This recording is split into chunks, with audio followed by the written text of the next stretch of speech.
आय और रोजगार के निर्धारण के फर्स्ट पार्ट के बारे में इस वीडियो में जानेंगे। Determination of income and employment. इस वीडियो में सामूहिक मांग, सामूहिक पूर्ति और संबंधित धारणाएं, उपभोग प्रवृत्ति, बचत प्रवृत्ति और विनियोग के बारे में जानेंगे। 1930 के दशक में विश्व के पटल पर महामंदी में लॉर्ड जे.एम. कीन्स ने 1936 में प्रकाशित अपनी पुस्तक general theory of employment and interest and money में रोजगार स्तर के निर्धारण के लिए सामूहिक मांग और सामूहिक पूर्ति की अवधारणाओं का प्रयोग किया। लॉर्ड कीन्स के रोजगार सिद्धांत के अनुसार पूंजीवादी अर्थव्यवस्था में अल्पकाल में कुल उत्पादन अथवा राष्ट्रीय आय रोजगार के स्तर पर निर्भर करता है, क्योंकि अल्पकाल में उत्पादन के अन्य साधन जैसे पूंजी, तकनीक आदि स्थिर रहते हैं। रोजगार का स्तर प्रभावपूर्ण मांग पर निर्भर करता है। प्रभावपूर्ण मांग सामूहिक मांग के उस स्तर को कहते हैं जिस पर वह सामूहिक पूर्ति के बराबर होती है। प्रभावपूर्ण मांग के निर्धारक घटक कौन कौन से हैं? प्रभावपूर्ण मांग जिन घटकों पर निर्भर करती है, इसमें सबसे पहला है सामूहिक अथवा समग्र मांग और दूसरा है सामूहिक अथवा समग्र पूर्ति। अब इसमें देखिए, सामूहिक अथवा समग्र मांग जो है, इसको फिर से दो भाग में बांटा है। यह है उपभोग मांग और दूसरा निवेश मांग। उपभोग मांग को भी दो भाग में बांटा है, आय स्तर और उपभोग प्रवृत्ति। और निवेश मांग जो है, इसको दो भाग में बांटा है, पूंजी की सीमांत क्षमता और ब्याज दर। और ब्याज दर, मुद्रा की मांग और मुद्रा की पूर्ति, ये ब्याज दर से प्रभावित होते हैं। मुद्रा की मांग और मुद्रा की पूर्ति ब्याज दर से प्रभावित होते हैं। और जो दूसरा मुख्य है, यह है सामूहिक अथवा समग्र पूर्ति। तो इस तरह से ये प्रभावपूर्ण मांग के निर्धारक घटक हैं। अब देखिए, सामूहिक अथवा समग्र मांग क्या होती है। सामूहिक अथवा समग्र मांग उस कुल व्यय को बताती है जिसे एक देश के निवासी आय के दिए हुए स्तर पर वस्तुओं तथा सेवाओं को खरीदने के लिए खर्च करने को तैयार है। अर्थव्यवस्था में एक व्यक्ति का व्यय ही दूसरे व्यक्ति की आय बन जाता है। इसीलिए कीन्स ने सामूहिक मांग का अर्थ उस आय से लिया है जो सभी उत्पादक एक निर्दिष्ट रोजगार के स्तर पर अपनी वस्तुओं को बेचकर प्राप्त करने की आशा करते हैं। सामूहिक तथा समग्र मांग की क्या विशेषताएं हैं? वस्तु तथा सेवाओं की मांग दो प्रकार की होती है। अब कौन कौन से वस्तुओं और सेवाओं की मांग के प्रकार हैं? सबसे पहला इसमें है उपभोग मांग। उपभोग मांग क्या होती है? निजी व्यक्तियों तथा संस्थान द्वारा उपभोग के लिए वस्तुओं तथा सेवाओं की मांग को निजी उपभोग कहते हैं।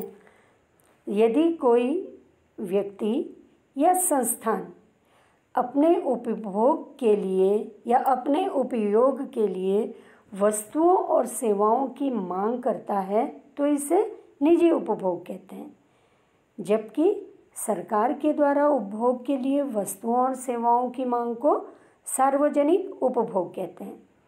निजी और सार्वजनिक उपभोग को कुल मिलाकर ही वस्तुओं और सेवाओं की उपभोग मांग का निर्धारण होता है या निर्माण होता है। अब निवेश मांग क्या है? निवेश की मांग भी निजी व्यक्तियों और सरकार के द्वारा की जाती है। निजी व्यक्तियों के निवेश को निजी निवेश तथा सरकार के निवेश को सार्वजनिक निवेश कहते हैं। यानी निवेश व्यक्तियों के द्वारा भी हो सकता है और सरकार के द्वारा भी हो सकता है।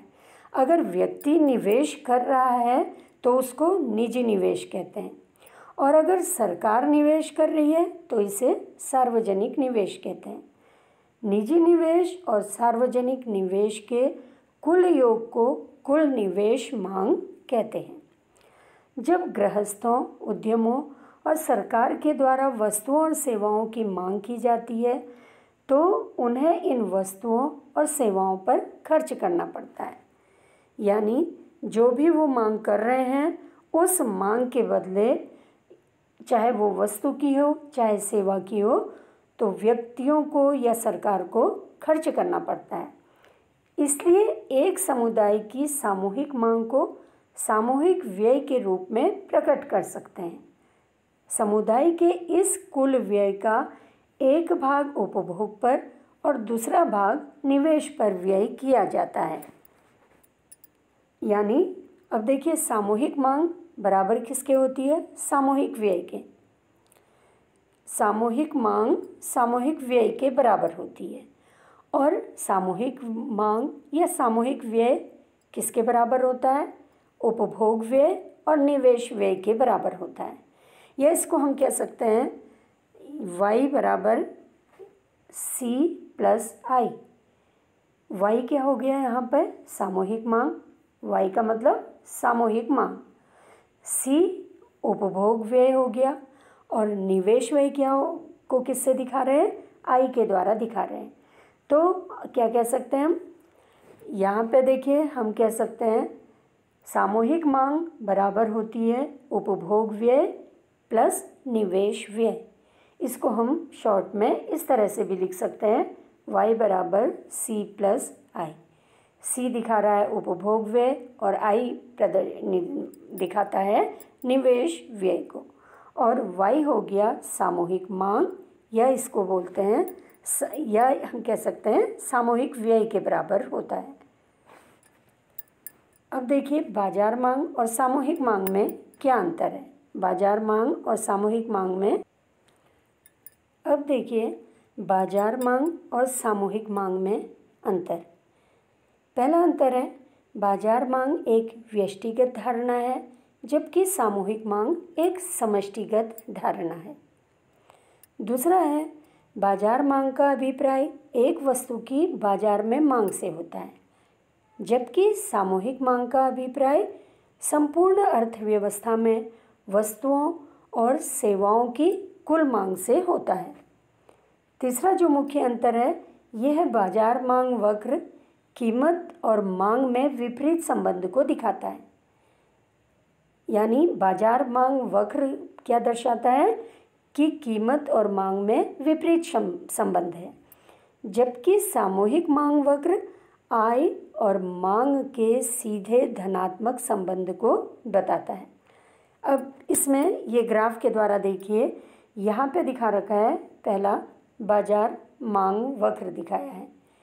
इसमें देखिए y अक्ष में कीमत है और x अक्ष में बाजार मांग दिखा रखी है।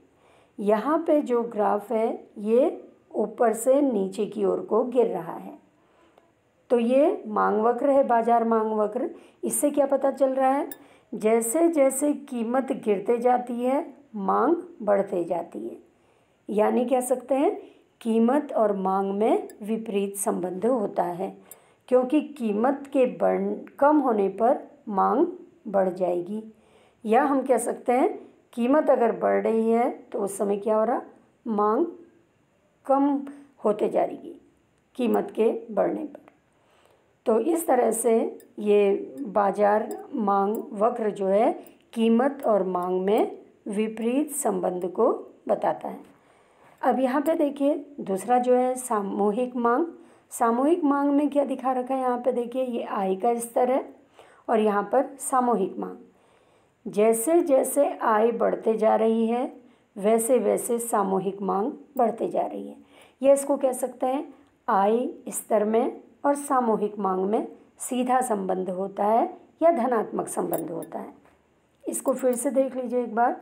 बाजार मांग वक्र जो है इसमें जैसे जैसे कीमत जो है ये गिरते जाएगी वैसे वैसे बाजार में मांग बढ़ते जाएगी वस्तु की। और सामूहिक मांग में देखिए, जैसे जैसे आय का स्तर बढ़ता जाएगा वैसे वैसे सामूहिक मांग जो है ये बढ़ते जाएगी। आगे देखिए, सामूहिक मांग के जो कुछ निर्धारक तत्व हैं वो क्या हैं।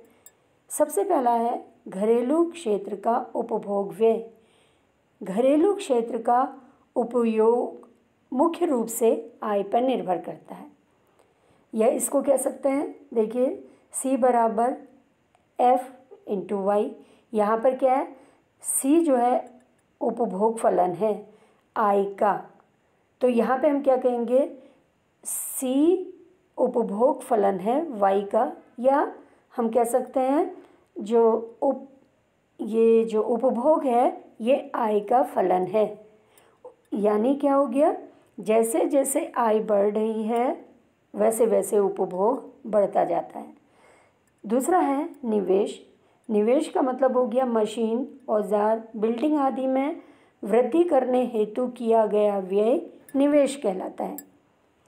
निवेश का मतलब क्या हुआ, मशीन, औजार, बिल्डिंग आदि में वृद्धि करने हेतु किया गया व्यय निवेश कहलाता है।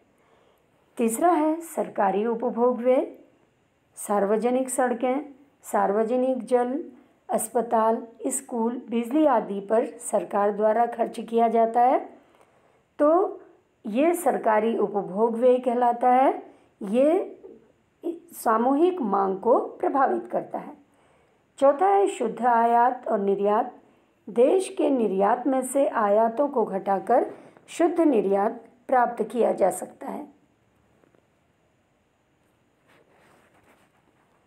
अब देखिए सामूहिक अथवा समग्र पूर्ति क्या होती है। सामूहिक अथवा समग्र पूर्ति, सामूहिक पूर्ति से मतलब है देश के समस्त उत्पादकों के द्वारा की जाने वाली वस्तुओं और सेवाओं की कुल पूर्ति से। सामूहिक पूर्ति को 3 रूप में व्यक्त किया जा सकता है। पहला हो गया, सामूहिक पूर्ति से क्या मतलब हो गया, एक अर्थव्यवस्था में एक वर्ष में उत्पादित सभी वस्तुओं और सेवाओं के मौद्रिक मूल्य के रूप में, यानी राष्ट्रीय आय। दूसरा है उपभोग एवं बचत के जोड़ के रूप में, अर्थात कुल आय। तीसरा है फर्म द्वारा अपने उत्पाद जो या प्रोडक्ट को बेचने से प्राप्त होने वाली न्यूनतम आय के रूप में। फिर से देखिए, सामूहिक अथवा जो समग्र पूर्ति है इसको 3 रूप में व्यक्त कर सकते हैं। सबसे पहला हो गया, एक अर्थव्यवस्था में एक वर्ष में उत्पादित सभी वस्तुओं और सेवाओं के मौद्रिक मूल्य के रूप में, यानी राष्ट्रीय आय के रूप में। दूसरा, उपभोग एवं बचत के जोड़ के रूप में, यानी कुल आय। तीसरा, फर्म द्वारा अपने उत्पादों को बेचने से प्राप्त होने वाली न्यूनतम आय के रूप में। सामूहिक पूर्ति बराबर होती है उपभोग प्लस बचत, यानी उपभोग और बचत को कुल मिलाकर या जोड़कर सामूहिक पूर्ति निकल सकती है। इसको कहते हैं एग्रीगेट सप्लाई बराबर क्या होता है, कंजम्पशन प्लस सेविंग्स। इसको शॉर्ट में इस तरह से भी लिख सकते हैं। तो ये एक तरह से सामूहिक पूर्ति निकालने के लिए सूत्र है, AS बराबर C प्लस S। AS का मतलब क्या हो गया, सामूहिक पूर्ति या एग्रीगेट सप्लाई। C का मतलब हो गया उपभोग, कंजम्पशन। S का मतलब हो गया सेविंग या बचत। तो इस तरह से सामूहिक पूर्ति हम निकाल सकते हैं, उपभोग में बचत को जोड़कर सामूहिक पूर्ति निकाली जा सकती है। अब देखिए, अर्थव्यवस्था के सभी उद्यमी रोजगार के एक निश्चित स्तर से प्राप्त उत्पादन की बिक्री से जिस न्यूनतम आय की आशा अवश्य करते हैं उसे समग्र पूर्ति कहते हैं। सामूहिक मांग के 2 घटक हैं। क्या है सामूहिक मांग के 2 घटक, उपभोग और उपभोग फलन, उपभोग और निवेश। ठीक है। उपभोग किस पर निर्भर करता है? आय पर। निवेश किस पर निर्भर करता है? विनियोग पर, बचत पर। तो इस तरह से कंजम्पशन, सामूहिक आय के जो दो घटक हैं मांग के, ये मुख्य रूप से क्या हो गए? उपभोग, निवेश। आगे देखिए, उपभोग क्या है? आय का वह भाग जिसमें वस्तुओं और सेवाओं पर व्यय किया जाता है उसे उपभोग कहते हैं, और जिसका उपभोग नहीं किया जाता उसे बचत कहते हैं। उपभोग और बचत के जोड़ को आय कहते हैं। आय बराबर उपभोग प्लस बचत, यानी अगर हमें आय निकालनी है तो उपभोग में हम बचत को जोड़ देंगे तो आय निकल जाएगी। अब है उपभोग फलन। किसी अर्थव्यवस्था का कुल उपभोग व्यय मुख्य रूप से आय पर निर्भर करता है, अर्थात उपभोग आय का फलन है। या हम कह सकते हैं कि उपभोग आय पर निर्भर करता है। आय कम होती है तो वस्तुओं का उपभोग कम होता है, आय बढ़ती है तो वस्तुओं का उपभोग बढ़ जाता है। तो इस तरह से उपभोग जो है ये आय का फलन है। उपभोग और आय का संबंध उपभोग फलन कहलाता है। अब यहाँ पे देखिए, ये जो चित्र दिया हुआ है या ग्राफ दिया हुआ है, इस ग्राफ में देखिए यहाँ पे दिखा रखा है आय, एक्स एक्सिस में आय दिखा रखी है और यहाँ पे दिखाया है उपभोग।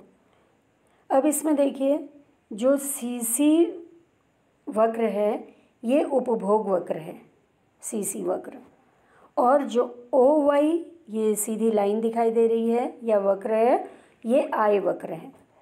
अब इसमें देखिए ये सीसी वक्र और ओ वाई वक्र, यह हम कह सकते हैं उपभोग वक्र, और आय वक्र दोनों एक दूसरे को ए पर काट रहे हैं। तो इसका मतलब क्या हुआ? ए पर वस्तु की आय और वस्तु का उपभोग बराबर है। इस स्थिति में क्योंकि यहाँ पे आय वक्र और ये और उपभोग वक्र और आय वक्र दोनों एक दूसरे को ए पे काट रहे हैं, इसलिए ए बिंदु पर आय और उपभोग बराबर हैं। लेकिन अगर थोड़ा सा ऊपर की ओर को हम देखते हैं, यहाँ पे क्या हो रहा है? यहाँ पे देखिए उपभोग कम है, इतना है उपभोग, और आय यहाँ पर क्या हो गई? ज़्यादा है, आय ज़्यादा है। तो इसका मतलब क्या हुआ? इनमें अंतर कितना है? इतना अंतर है। ये जो रेड लाइन से दिखा रखा है उपभोग और आय में अंतर है। यहाँ पर आय उपभोग से ज़्यादा है, यहाँ पर ए बिंदु पर आय और उपभोग दोनों बराबर हैं। लेकिन यहाँ पर क्या है? इस स्थिति में माइनस एस जहाँ पे दिखा रखा है, यहाँ पे ऋणात्मक बचत को दर्शा रहा है। ऋणात्मक बचत से मतलब हो गया है वस्तु की आय तो कम है, ये यहाँ पे दिखा रखा वस्तु की आय कम है लेकिन उपभोग ज़्यादा है। तो इसका मतलब क्या हुआ? दोनों का अंतर कितना हो गया? जो रेड लाइन से यहाँ पे दिखा रखा है, आय कम है, उपभोग ज़्यादा है, तो हम इसको कह सकते हैं ये ऋणात्मक बचत। ये हो गई धनात्मक बचत और यहाँ पर हो गई ऋणात्मक बचत। तो ऋणात्मक बचत का मतलब क्या हो गया? व्यक्ति की आय अगर कम होगी, अगर उसको उपभोग ज़्यादा करना है तो वो जो उसके पास पुरानी बचत होती हैं उसको खर्च करता है। तो इस तरह से ये ए को समविच्छेद बिंदु कहते हैं। समविच्छेद बिंदु से मतलब है जहाँ पर उपभोग में होने वाला खर्च आय के बराबर होता है। तो इस तरह से इस बिंदु को समविच्छेद बिंदु कहते हैं।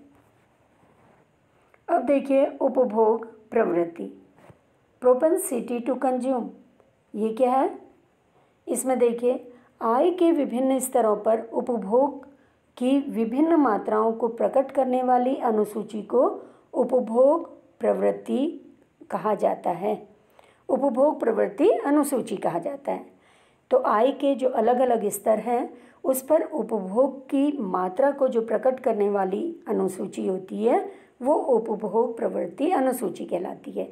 यहाँ पे दिखा रखा है, देखिए आय अगर 0 है, आय नहीं भी हो रही है, तब भी व्यक्ति को बहुत सी चीज़ों की ज़रूरत होती है। उसको रहने के लिए जगह की ज़रूरत है, खाने के लिए भोजन की ज़रूरत है, तो उपभोग उसको करना ही पड़ता है। आय 0 होते हुए भी उसको उपभोग करना पड़ रहा है। आय बढ़ गई है तो क्या हो रहा है, उपभोग भी बढ़ते जा रहा है। आय और अधिक हो गई है, उपभोग भी बढ़ गया है। इसी तरह से आय के बढ़ने पर उपभोग बढ़ता जा रहा है। इसको बोलते हैं उपभोग प्रवृत्ति अनुसूची कहा जाता है इसको।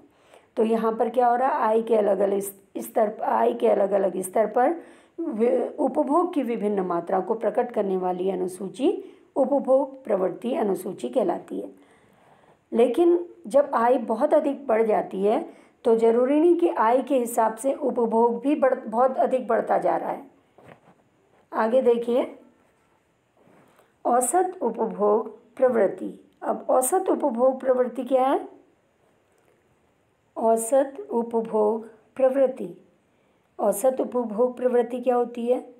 औसत उपभोग प्रवृत्ति एक विशेष आय स्तर पर उपभोग और आय का अनुपात है। औसत उपभोग प्रवृत्ति निकालने के लिए कुल उपभोग में अगर कुल आय का भाग दे दिया जाता है तो औसत उपभोग प्रवृत्ति निकल जाती है। यहाँ पे देखिए चित्र में, यहाँ पे दिखा रखा है उपभोग और यहाँ पे दिखा रखा है आय। ए बिंदु पर देखिए उपभोग है 100 और आय है 150। तो ए बिंदु पर क्या हो गया, उपभोग 100 के बराबर हो रहा है और आय कितनी है, 150 है। तो यहाँ पर औसत उपभोग प्रवृत्ति कैसे निकालेंगे? कुल उपभोग कितना हो गया, 100 के बराबर, और कुल आय कितनी है, 150। तो 100 में 150 से भाग देकर जितना आएगा वो औसत उपभोग प्रवृत्ति को बताएगा। इसी तरह से अगर हमें बी बिंदु पर निकालना है औसत उपभोग प्रवृत्ति, तो उस समय कुल उपभोग कितना है, ये है कुल उपभोग 180 के बराबर और कुल आय कितनी है, 300 के बराबर। तो उस स्थिति में जब बी बिंदु पर हमको औसत उपभोग प्रवृत्ति निकालनी है तो कैसे निकालेंगे? कुल उपभोग कितना है, 180 और कुल आय कितनी है, 300, इससे भाग दे देंगे तो जितना आएगा क्या निकल जाएगा, औसत उपभोग प्रवृत्ति निकल जाएगी। आगे है सीमांत उपभोग प्रवृत्ति। अब देखिए सीमांत उपभोग प्रवृत्ति क्या है, इसको सीमांत उपभोग प्रवृत्ति। सीमांत उपभोग प्रवृत्ति उपभोग में होने वाले परिवर्तन तथा आय में होने वाले परिवर्तन का अनुपात है। सीमांत उपभोग प्रवृत्ति निकालने के लिए क्या करेंगे, उपभोग में जितना परिवर्तन हो रहा है उसमें आय में हुए परिवर्तन का भाग देकर सीमांत उपभोग प्रवृत्ति निकाल सकते हैं। यह सीमांत उपभोग प्रवृत्ति बराबर होती है उपभोग में परिवर्तन बटे आय में परिवर्तन। अब देखिए यहाँ पर अगर हमें ये उपभोग सीमांत उपभोग प्रवृत्ति निकालनी है तो कैसे निकालेंगे? यहाँ पे देखिए आय में अंतर कितना है, पहले 100 थी, बाद में कितनी हो गई, 200। तो आय में अंतर कितना हो गया, 200 में से 100 को माइनस कर देंगे, कितना हो जाएगा, 100। तो आय में अंतर कितना हो गया, 100। उपभोग में अंतर कितना होगा? उपभोग देखिए पहले यहाँ पे देखिए 30 है और यहाँ पे 40 हो गया, तो उपभोग में अंतर कितना हो गया, 40 माइनस 30 बराबर कितना हो गया, 10। तो हम यहाँ पे सीमांत उपभोग प्रवृत्ति हमको निकालना है तो कैसे निकालेंगे? उपभोग में परिवर्तन कितना आया, देखिए 10 के बराबर आया, यहीं पे लिख लेते हैं इसको, 10 के बराबर, और आय में परिवर्तन कितना आया, 100 के बराबर, ये 100 के बराबर। तो इस तरह से क्या निकल जाएगा, 10/100 है, जितना आंसर आएगा ये कितना क्या निकल जाएगा, सीमांत उपभोग प्रवृत्ति निकल जाएगी। इसी तरह से अगर हमें यहाँ पे लेना है, देखिए यहाँ पे अंतर कितना है, 200 और 300, पहले 200 है आय, फिर 300 हो गई, आय में परिवर्तन कितना हो गया, 300 में से 200 माइनस कर देंगे, घटा देंगे, कितना आ गया, 100। उपभोग में अंतर कितना आ गया, उपभोग में कितना परिवर्तन हो रहा, पहले 40 के बराबर है उपभोग, अब यहाँ पे देखिए कितना हो गया, 50 के बराबर, 10 का परिवर्तन हो रहा। तो उपभोग में जितना परिवर्तन हो रहा है उसमें हम किसका भाग दे देंगे, आय में परिवर्तन का भाग दे देंगे। तो क्या निकल जाएगा, सीमांत उपभोग प्रवृत्ति निकल जाएगी। अब देखिए बचत प्रवृत्ति, प्रोपेंसिटी टू सेव, बचत आय का फलन है, अर्थात बचत आय पर निर्भर करती है। इसको हम इस तरह से भी दिखा सकते हैं, इसका मतलब यही है कि बचत आय का फलन है। आय अधिक होगी तो बचत अधिक होगी, इसके विपरीत अगर आय का स्तर कम होगा तो बचत भी कम होगी। तो इस तरह से हम क्या कह सकते हैं, जो बचत है, बचत तब अधिक होगी जब आय अधिक होगी, या आय का स्तर कम हो जाएगा तो बचत कम हो जाएगी। तो बचत प्रवृत्ति आय के विभिन्न स्तरों पर बचत और आय का अनुपात है। तो इस तरह से आय और बचत में सीधा संबंध है। सीधा संबंध का मतलब क्या हो गया, आय के बढ़ने पर बचत भी बढ़ेगी, आय के कम होने पर बचत भी कम हो जाएगी। अब यहाँ पे देखिए औसत बचत प्रवृत्ति। औसत बचत प्रवृत्ति क्या होती है, औसत बचत प्रवृत्ति बचत और आय का अनुपात है।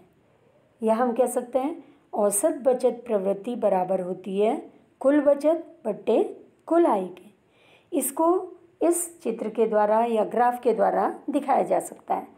देखिए यहाँ पर आय दी हुई है और यहाँ पर बचत दी हुई है। तो इसमें देखिए आप, अगर आय 200 है, ये जो ग्राफ दिया हुआ है यहाँ पे जो वक्र दिया हुआ है, एस वक्र इसमें दिया हुआ है, ये वक्र है हमें क्या, औसत बचत प्रवृत्ति को प्रदर्शित कर रहा है। कौन सा वक्र, एस जो ये लाइन है, ये है औसत बचत प्रवृत्ति को दिखा रहा है। अब देखिए यहाँ पे इस बिंदु पर देखिए आय कितनी है, 200 है, और बचत उस समय कितनी है, 50 के बराबर है।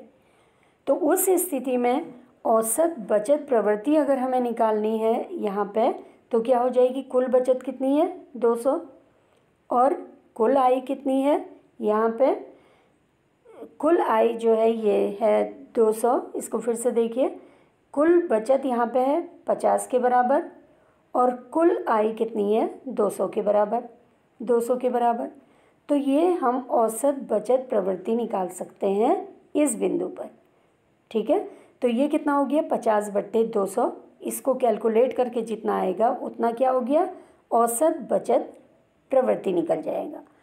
इसी तरह से अगर हम इस बिंदु पर लेते हैं तो यहाँ पर कुल बचत कितनी है, 300, और कुल जो आय है, कुल बचत कितनी है, 100 है, कुल आय कितनी है, 300 है। तो औसत बचत प्रवृत्ति निकालने के लिए हम क्या करेंगे, कुल बचत में कुल आय का भाग दे देंगे। तो इस बिंदु पर अगर हमें औसत बचत प्रवृत्ति निकालनी है तो उस स्थिति में हम क्या करेंगे, पहले देखेंगे कुल बचत 100 के बराबर है ये, और कुल आय 300 के बराबर है, इससे भाग दे देंगे तो जितना आएगा ये क्या निकल गया, औसत बचत प्रवृत्ति निकल जाएगा। अब देखिए यहाँ पर जो है ये माइनस को दिखाता है, ये बचत -50 है, मान लीजिए यहाँ पर इस पॉइंट पर -50 क्यों है, क्योंकि यहाँ पर आय क्या है, 0 है, आय 0 है, लेकिन बचत जो पहले बचत थी वो खर्च हो रही है। अगर किसी के पास आय नहीं हो रही है तो उसके पास जो पहले की बचत है वो क्या करेगा, खर्च करना शुरू कर देगा। तो इस तरह से ये बचत एक तरह से कह देंगे माइनस में है, 0 से भी कम हो गई है। तो इस तरह से हम औसत बचत प्रवृत्ति को निकाल सकते हैं। कैसे, कुल बचत में कुल आय का भाग देकर औसत बचत प्रवृत्ति को निकाला जा सकता है। अब देखिए यह है सीमांत बचत प्रवृत्ति। सीमांत बचत प्रवृत्ति निकालने के लिए हम क्या करेंगे, सीमांत बचत प्रवृत्ति। सीमांत बचत प्रवृत्ति बजट में होने वाले परिवर्तन तथा आय में होने वाले परिवर्तन का अनुपात है। बचत में होने वाले परिवर्तन तथा आय में होने वाले परिवर्तन का अनुपात है। सीमांत बचत प्रवृत्ति कैसे निकालते हैं? बचत में जितना परिवर्तन हो रहा है इसमें आय में परिवर्तन का भाग दे देते हैं तो क्या निकल जाएगा? सीमांत बचत प्रवृत्ति निकल जाएगी। तो सीमांत बचत प्रवृत्ति बराबर होता है बचत में परिवर्तन बटे आय में परिवर्तन। अब यहाँ पे देखिए जो ये चित्र दिया हुआ है इसमें ये एक्स एक्सिस पर आय दिखा रखा है और वाई एक्सिस पर यहाँ पे बचत दिखा रखी है। अब इसमें देखिए अगर हमें ए पॉइंट पर सीमांत बचत प्रवृत्ति निकालनी है, पहले तो इसमें देखिए जो एस एस वक्र दिया हुआ है ये सीधा वक्र, ये क्या है? ये बचत फलन को दिखाता है या हम कह सकते हैं सीमांत बचत प्रवृत्ति को प्रदर्शित कर रहा है। अब इसमें देखिए इस बिंदु पर अगर हमको सीमांत बचत प्रवृत्ति निकालनी है तो कैसे निकालेंगे? यहाँ पे बचत में परिवर्तन कितना हो रहा है पहले देखिए यहाँ पे, यहाँ से यहाँ में अंतर। पहले बचत कितनी है? 100, अब कितनी हो गई है? नहीं सॉरी, आय पहले कितनी है? 100, अब कितनी है? 300। तो आय में परिवर्तन कितना हो गया? 300 में से 100 को घटा देंगे, कितना आ गया? 200। तो आय में परिवर्तन कितना हो गया? 200 के बराबर। अब हम निकालेंगे बचत में परिवर्तन। बचत कितनी है पहले? 10 और अब कितनी हो गई है? 40। 40 में से किसको घटा देंगे? 10 को, कितना आ गया? 30 के बराबर आ गया। तो यहाँ पे क्या हो गया? बचत में परिवर्तन कितना हो गया? 30 और आय में परिवर्तन कितना हो गया? 200। तो 30 में अगर 200 का भाग निकालकर जितना आएगा वो क्या हो गया? सीमांत बचत प्रवृत्ति कहलाएगी। तो इस तरह से हम सीमांत बचत प्रवृत्ति इस चित्र की सहायता से निकाल सकते हैं। और यहाँ पे देखिए अगर यहाँ पे जो एस एस दिया हुआ है, जो वक्र दिया हुआ है, बचत फलन दिया हुआ है, यहाँ पे माइनस को दिखा रहा है। माइनस को दिखा रहा है मतलब आय अगर 0 है तो बचत माइनस में होगी, मतलब पहले की जो बचत है वो भी खर्च होना शुरू हो जाएंगी। अब देखिए आगे, औसत उपभोग प्रवृत्ति में अगर औसत बचत प्रवृत्ति को जोड़ दिया जाए तो ये 1 के बराबर आता है। इसी तरह से सीमांत उपभोग प्रवृत्ति में सीमांत बचत प्रवृत्ति जोड़ दी जाए तो ये 1 के बराबर आता है या इकाई के बराबर आता है। अब है आगे निवेश एवं निवेश फलन, इन्वेस्टमेंट एंड इन्वेस्टमेंट फंक्शन। निवेश में उत्पादन के टिकाऊ यंत्रों, नए निर्माण, स्टॉक में होने वाले परिवर्तन के खर्च को शामिल किया जाता है। निवेश 2 तरह का होता है। पहला है प्रेरित निवेश।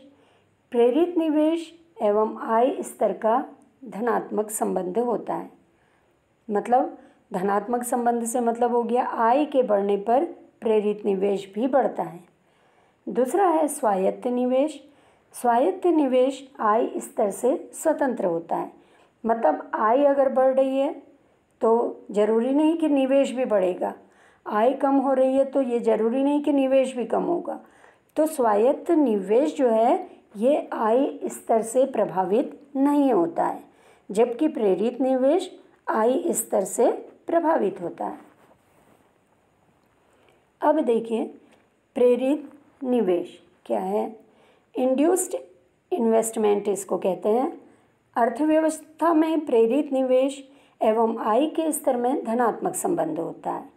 आय एवं लाभ बढ़ने की प्रत्याशा प्रेरित विनियोग को बढ़ाती है।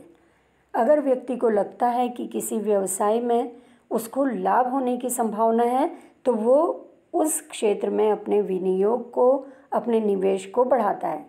इसके विपरीत अगर आय कम हो रही है या उसको लगता है कि जो कार्य वो कर रहा है, उत्पादन कर रहा है, उससे लाभ कम होगा तो वो निवेश को कम कर देगा या प्रेरित विनियोग जो है वो कम हो जाएगा। अब यहाँ पे देखिए जो चित्र दिया हुआ है यहाँ पे दिया है आय इस साइड को और इधर को दिखा रहा है निवेश दिखा रहा है। अब ये जो ग्राफ दिया हुआ है यहाँ पे, ये ग्राफ दिखा रहा है आई जो है, ये वाली लाइन जो है आई लाइन, ये प्रेरित निवेश को प्रदर्शित कर रही है। अब इसमें देखिए यहाँ पर आई है, ए बिंदु पर देखिए आई कितनी है, इतनी है, यहाँ से यहाँ आई इतनी है, निवेश इतना है। या हम कह सकते हैं आई ओ y1 के बराबर है और निवेश कितना है ओ k1 के बराबर है। लेकिन अगर आई बढ़ जाती है, इस बिंदु पर देखिए आई बढ़ के कितनी हो गई, y2 के बराबर हो गई है और निवेश बढ़ जाएगा k2 के बराबर हो जाएगा। तो इस तरह से पहले निवेश कितना हो रहा था, केवल इतना हो रहा था क्योंकि आय कम थी। लेकिन अब क्या हो रहा है, आय बढ़ गई है तो निवेश भी बढ़ जाएगा। तो इसको बोलते हैं प्रेरित निवेश। प्रेरित निवेश में क्या होता है, आय और निवेश में आपस में धनात्मक संबंध होता है। आगे देखिए स्वायत्त निवेश। स्वायत्त निवेश यहाँ पर क्या दिखा रखी है, ये जो सीधी लाइन दिखा रखी है जो एक्स अक्ष के समांतर है, ये लाइन, ये स्वायत्त निवेश को दर्शाने वाली एक रेखा है। यहाँ पर क्या हो रहा है देखिए, इसमें भी इधर आय दिखा रखी है, इधर निवेश दिखा रखा है। अब यहाँ पे क्या हो रहा है देखिए, आय पहले y1 के बराबर है, इतनी है आय, अब बढ़कर कितनी हो गई, y2 के बराबर हो गई है। लेकिन निवेश कितना है, पहले भी OK के बराबर था, अभी भी आय के बढ़ने पर निवेश OK के ही बराबर है। या क्या कह सकते हैं, आय के कम होने पर निवेश इतना है, आय के बढ़ने पर भी निवेश उतना ही है, कोई प्रभावित नहीं हो रहा है यहाँ पर, तो इसको बोलते हैं स्वायत्त निवेश। तो फिर से देखिए इसको क्या है, स्वायत्त निवेश या ऑटोनोमस इन्वेस्टमेंट क्या होता है। स्वायत्त निवेश आय स्तर से स्वतंत्र होता है। आय जो है ये स्वायत्त निवेश को प्रभावित नहीं करती है, लाभ की प्रत्याशा भी इस निवेश को प्रभावित नहीं करती है। स्वायत्त निवेश ऐसा सरकारी निवेश है जो सरकार द्वारा अर्थव्यवस्था में समग्र मांग के स्तर को बढ़ाने के लिए किया जाता है। अब है प्रेरित निवेश और स्वायत्त निवेश में क्या अंतर है। प्रेरित निवेश लाभ के उद्देश्य पर आधारित है, जबकि स्वायत्त निवेश सामाजिक कल्याण के लिए किया जाता है क्योंकि वो सरकार के द्वारा किया जा रहा है। दूसरा है प्रेरित निवेश आय के प्रति लोचपूर्ण है, मतलब आय के बढ़ने या घटने पर निवेश प्रभावित हो रहा है, जबकि स्वायत्त निवेश आय स्तर से स्वतंत्र है। आय के घटने या बढ़ने का स्वायत्त निवेश पर कोई असर नहीं होता।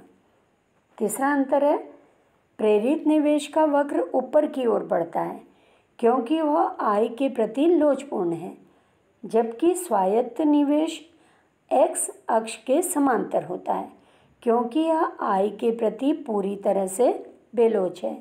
आय का बढ़ना या घटना स्वायत्त निवेश को प्रभावित नहीं करता।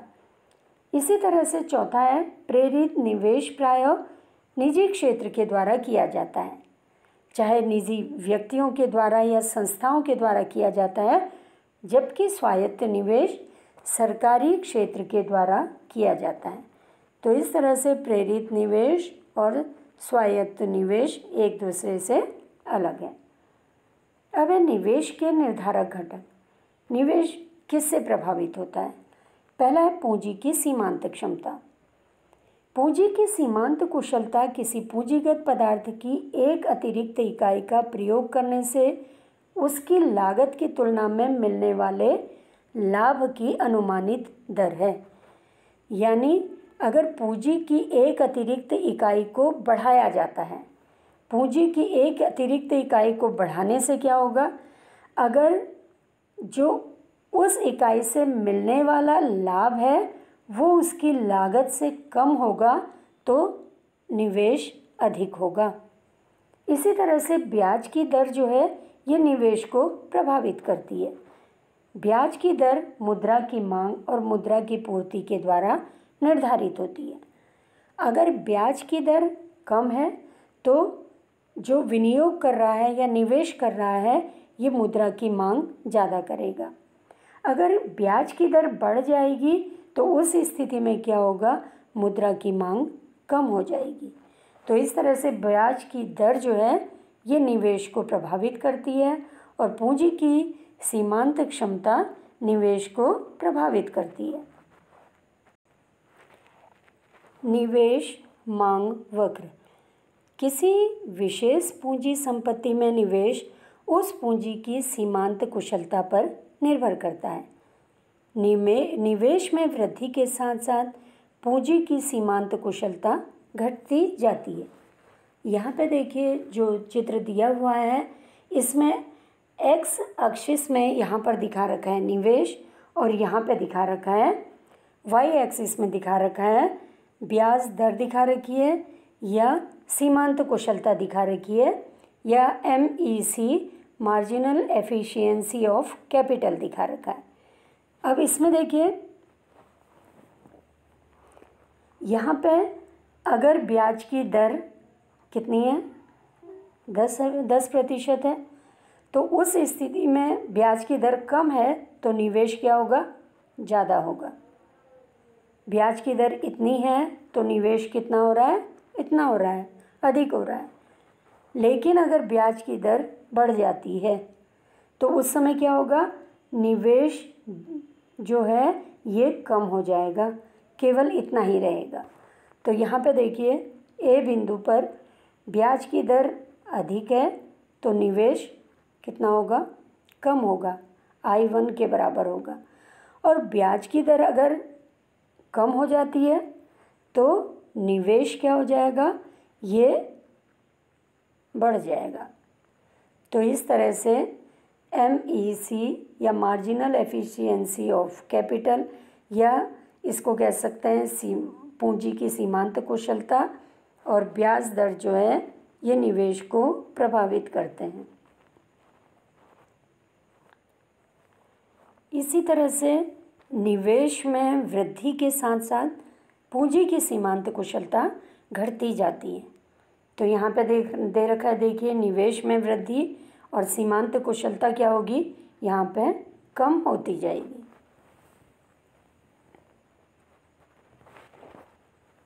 आगे निवेश राशि और सीमांत कुशलता में विपरीत संबंध के दो कारण हैं। क्या कारण है, निवेश राशि और सीमांत कुशलता में जो विपरीत संबंध क्यों है। पहला, एक ही प्रकार की अधिक मशीन लगाने से उसकी भावी आय कम होती है।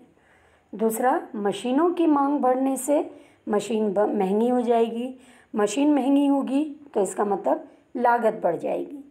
इसलिए क्या होता है, ये निवेश राशि और सीमांत कुशलता में जो संबंध है वो विपरीत संबंध होता है।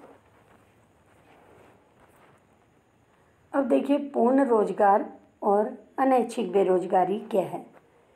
पूर्ण रोजगार वह दशा है जिसमें प्रचलित मजदूरी पर कार्य करने योग्य व्यक्ति कार्य प्राप्त कर लेते हैं। पूर्ण रोजगार शून्य बेरोजगारी की स्थिति नहीं है।